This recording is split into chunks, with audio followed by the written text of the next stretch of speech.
All right, so now you've had an opportunity in this short course to be able to get a sense of what the CIF framework looks like and a little bit of thinking for yourself about how you can work on implementing that clarity, that impact, and that funding in your organization. Of course, the challenge is that this can't stay with you, right? Because you work with a team. And so you want to be able to have conversations with others in your organization about how to take the next step using this framework as a guide to help your organization kind of level up and to really further its impact and secure the funding it needs to be successful.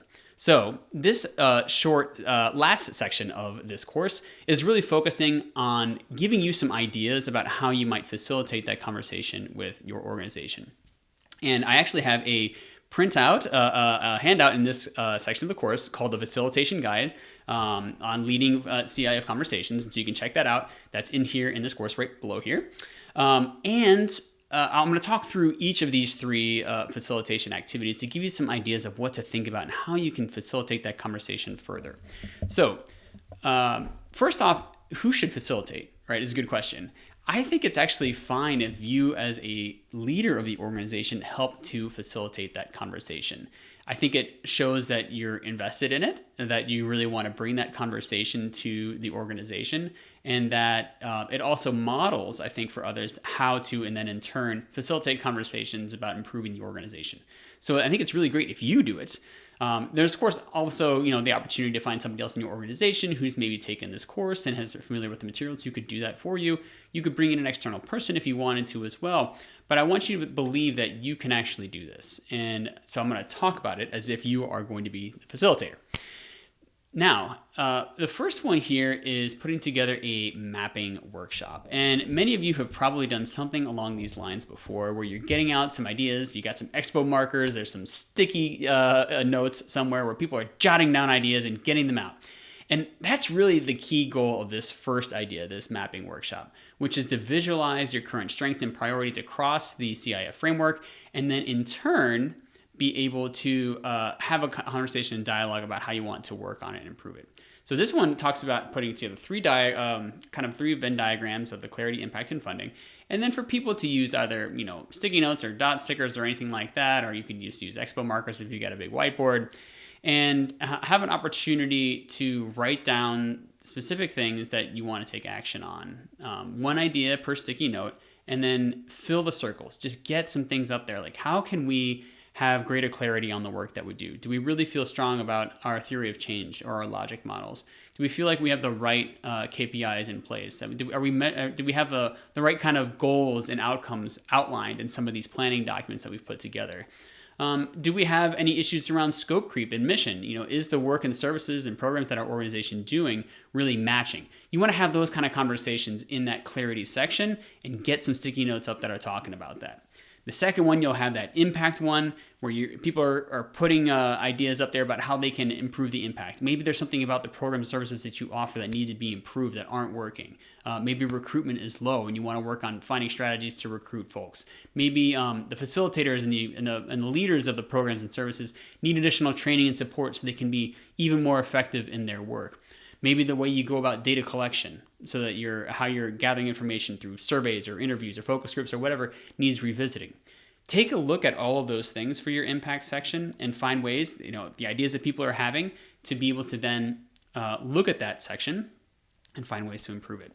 Then you're going to go into that last section on funding, and maybe people are putting ideas about annual reports, social media, communication, storytelling. All of that needs to get up and in there, right?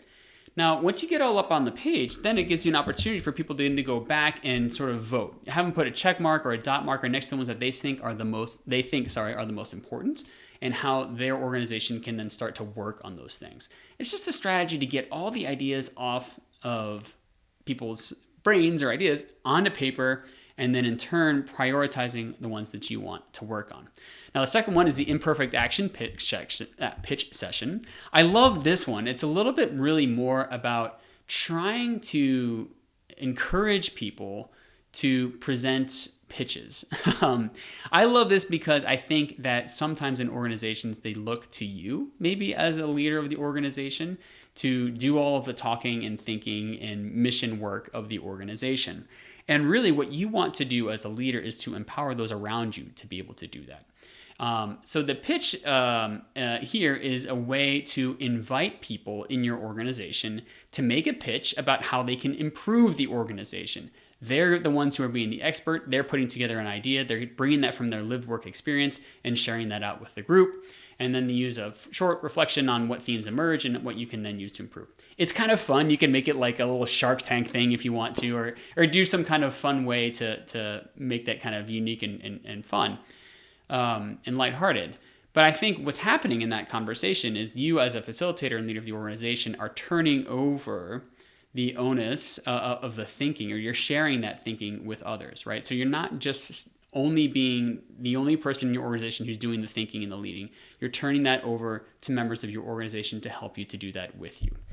The last one is the storytelling circle, which is really about having people sharing stories about times that the organization made a real difference. I love these sections because so often we always talk about, hey, storytelling is so important, storytelling is no important, but then we don't actually tell stories. If we say, go do it, but you've never had any practice.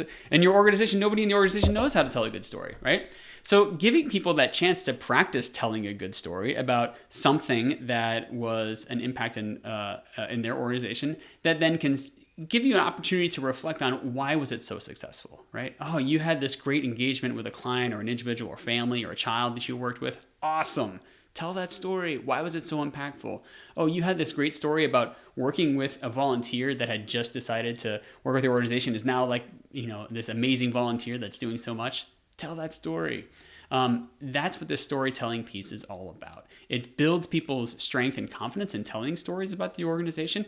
It also gives you a chance to find out what's going on, because a lot of times there are people in one department who don't know the amazing things going on in another. So you get that chance to have some of that cross-pollination going on. And then you have an opportunity to then reflect on those stories. Well, what made those things all successful? What were the common themes, and how can we build on those strengths into the future? Anyways, these are just some ideas for some of the facilitation here, but I will give a couple of pointers and ideas to the facilitator.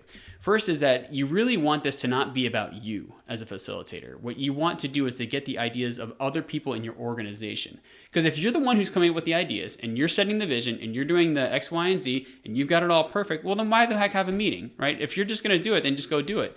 But I will tell you, if you try to do that, you're going to get frustrated when the rest of your organization isn't necessarily on board or bought into your amazing ideas.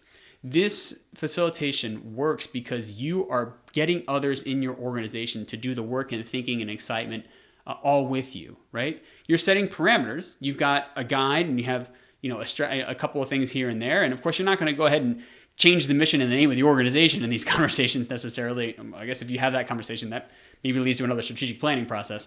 But what you are doing is you're giving people a chance to really say, hey, these are where we can make improvements. And then empowering people in those organizations to go out and do that work. And so that's what's so important about this last section. So as you're thinking about the CIF framework, you're thinking about, how can I improve clarity? How can I show or demonstrate more impact? And then how can I turn that into the funding that our organization needs?